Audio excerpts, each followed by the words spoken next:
पहले तो मैं इसी इन्फॉर्मेशन के साथ ही मतलब जो सब लोगों को पता ही है कि आज नवदीप कौर की बेल हुई है। उसके ऊपर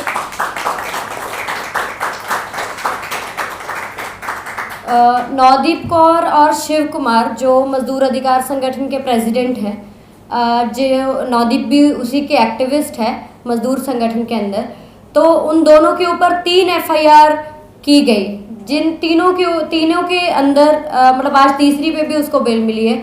और शिव कुमार अभी मतलब वैसे दोनों ही जो नवदीप है वो करनाल जेल के अंदर है और जो शिव कुमार है वो सोनीपत जेल के अंदर है। यहाँ पे जिस तरीके से आज ये प्रेस कॉन्फ्रेंस रखी गई है, ये एक चीज़ मैं इसमें कहना चाहूँगी कि इसको जैसे आज हम लोगों ने यहाँ पे सारे मुद्दों को एक साथ लेते हुए यहाँ पे प्रेस कॉन्फ्रेंस की है, सच में इसके अंदर जो यहाँ पे बोला भी गया पहले कि एक नैरेटिव है जो सब जगह पे वही नैरेटिव चल रहा है। थोड़ी बहुत भाषा का फर्क है, किसी को क्या बोल के अरेस्ट किया जा रहा है, किसी को क्या बोल के अरेस्ट किया जा रहा है, लेकिन जो पैटर्न है वो एक ही पैटर्न है।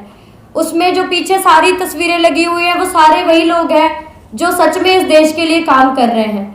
नवदीप भी उसमें, नवदीप, शिव कुमार और मजदूर अधिकार संगठन भी पिछले टाइम से मजदूरों के राइट्स के लिए लड़ रहे थे।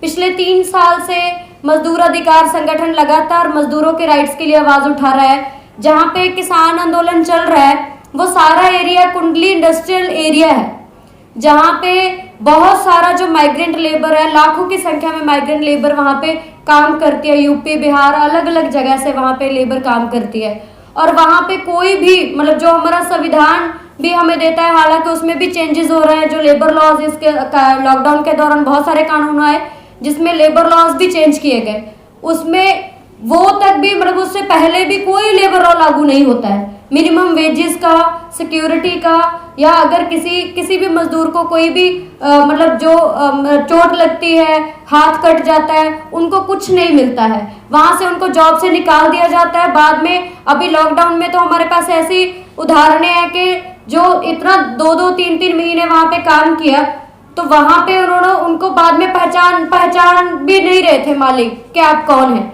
उनको जॉब से निकाल दिया गया बिना उनका वेजेस दिए। तो वो उनका राइट है। हम लोग जिस तरीके से अभी एक मैं जरूर यहाँ पे सीनियर एडवोकेट भी है, तो क्या जो मजदूरों का वेजेस मांगना जो उनका राइट है वो मांगना एक्सटॉर्शन हो सकता है। एक्सटॉर्शन कहा जा सकता है लीगल भाषा में। एक्सटॉर्शन वो है जो कंपनियों ने काम करवाया और उन्होंने उनकी जो वेजेस है वो नहीं दी और उनको दबा के उनका जो मजदूरी है वो खा के बैठे हैं, वो एक्सटॉर्शनिस्ट है। उनके ऊपर कार्रवाई की जानी चाहिए। यहाँ के जो सारी अथॉरिटीज के द्वारा, यहाँ पे जो प्रशासन के द्वारा उनके ऊपर कार्रवाई की जानी चाहिए थी, लेकिन यहाँ पे भी वही पैटर्न है। हम लोग अगर देखते हैं तो वो लोग 22 दिसंबर को भी, 28 दिसंबर को भी लगातार प्रोटेस्ट कर रहे थे कि उनकी वेजेस दी जाए। तो वहां पे प्राइवेट आर्मी आती है कंपनीज की और मजदूरों पे गोली चलाती है। ये बहुत कम जगह पे ये चीज आवाज उठी है कि मनदीप पूनिया है, कारवां के रिपोर्टर है, वो 30 दिसंबर को ही कारवां की रिपोर्टिंग है कि वहां पे मजदूरों के ऊपर गोली चलाई गई। लेकिन जिन्होंने ये मांग की कि जिन्होंने गोली चलाई है मजदूरों के ऊपर, उनके ऊपर कार्रवाई हो, उनके ऊपर आज तक कोई कार्रवाई नहीं हुई। उसी दिन 28 दिसंबर को मेल भेजी गई एसपी को कि आप उनके ऊपर कोई जवाबदेही हमें मतलब है कि कहाँ पे सिक्योरिटी है मजदूरों की। अगर पुलिस कुछ नहीं कर रही है, एफआईआर दर्ज नहीं कर रही है, एसपी सोनीपत का आज तक उस पर कोई रिप्लाई नहीं आया।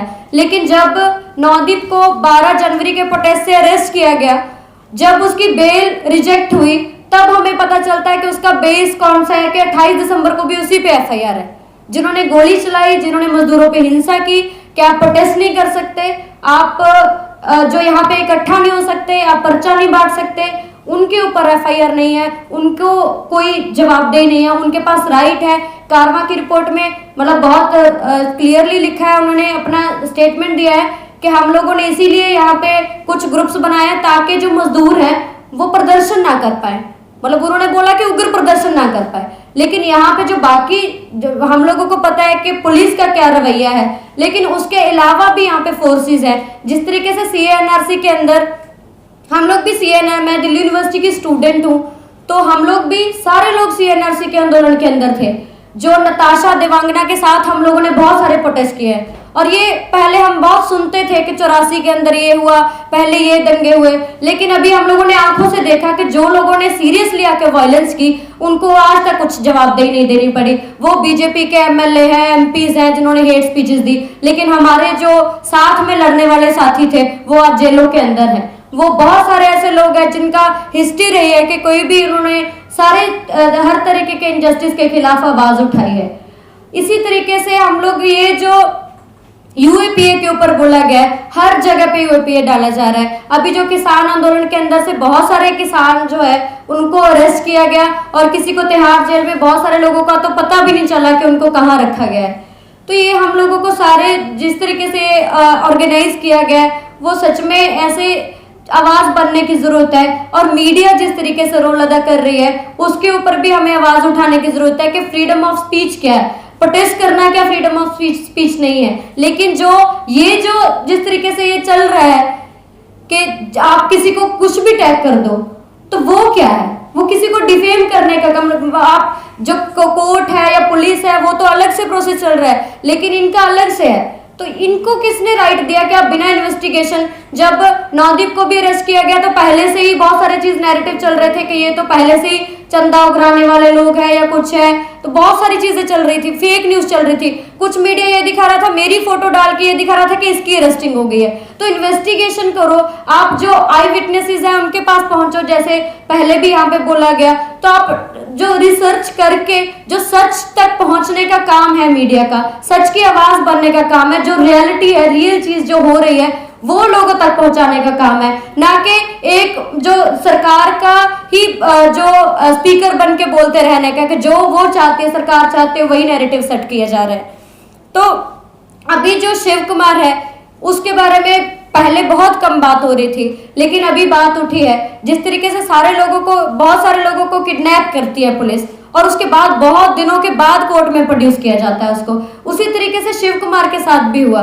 16 जनवरी को उसको जो अरेस्ट किया गया, CIA का स्टाफ है जो हरियाणा के अंदर एक बनाया हुआ है, तो उन्होंने अरेस्ट किया और 24 तक उसको कोर्ट में प्रोड्यूस तक नहीं किया, उसको टॉर्चर किया रखे, और बाद में 24 जनवरी को जाके उसको कोर्ट में प्रोड्यूस किया जाता है, और उसके बाद फिर से उसका 10 दिन का पुलिस रिमांड लिया जाता है, फिर से उसको वहां पे पीटा जाता है, ये बोल के कि हमें बिहार में कोई जगह है वहां पे हमें लेके जाना है उसको।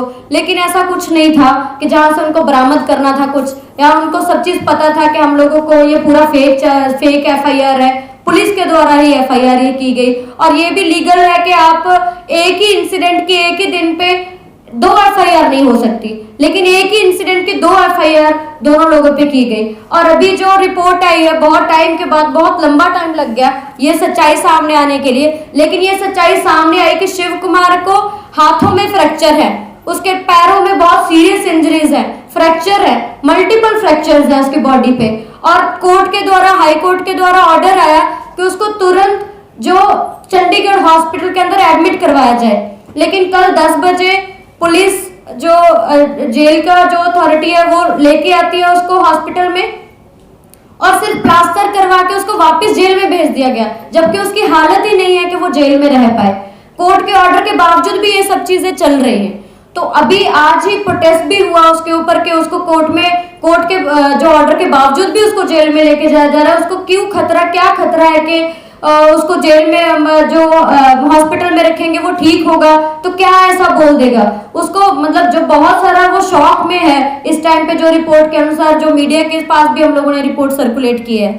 और एक चीज मैं बोलना चाहूंगी, जो इसमें भीमा कोरेगांव के एक्टिविस्ट का भी कुछ मतलब इसमें लगाया गया है तस्वीर, ये सारा एक ही पैटर्न है। हम लोगों को एक ही पैटर्न, जब स्टेट लेके आ रही है, एक ही पैटर्न पे सब लोगों को टारगेट कर रही है, तो हम लोगों को भी, सब लोगों को यूनाइट होके इसका विरोध करना पड़ेगा। इसीलिए अगर हम लोग आज यहाँ पे बैठे हैं तो हमें आगे भी इसके खिलाफ बोलते रहना पड़ेगा। और हम लोग इसकी वेट नहीं कर सकते हैं कि किसी के लिए मीना हैरिस या किसी और देश का कोई राष्ट्रपति या कोई भी जो ओहदा है उसका रिश्तेदार ट्वीट करेगा, तब हमें पता चलेगा कि यहाँ पे कुछ अन्याय हो रहा है, किसी को ऐसे बिना किसी दोष के कैद किया जा रहा है। हम लोग इस पे नहीं बैठ सकते हैं। हमारे देश के अंदर ही हमारे लोगों को इतना चेतन होना होगा कि जो भी चीज हो रही है, मीडिया को इतना ये कॉन्शियस होना पड़ेगा, उनको अपनी ड्यूटी निभानी पड़ेगी। और मैं भी जो आज यहाँ पे मैं बोल भी रही हूँ, तो मैं उस इंट्रोडक्शन से ही अपने आप को एसोसिएट नहीं करती हूँ कि मैं नवदीप कौर की सिस्टर हूँ, इसीलिए मैं बोल रही हूँ। मैं एक चेतन नागरिक हूँ यहाँ की, और नवदीप जो कर रही थी वो ठीक कर रही थी।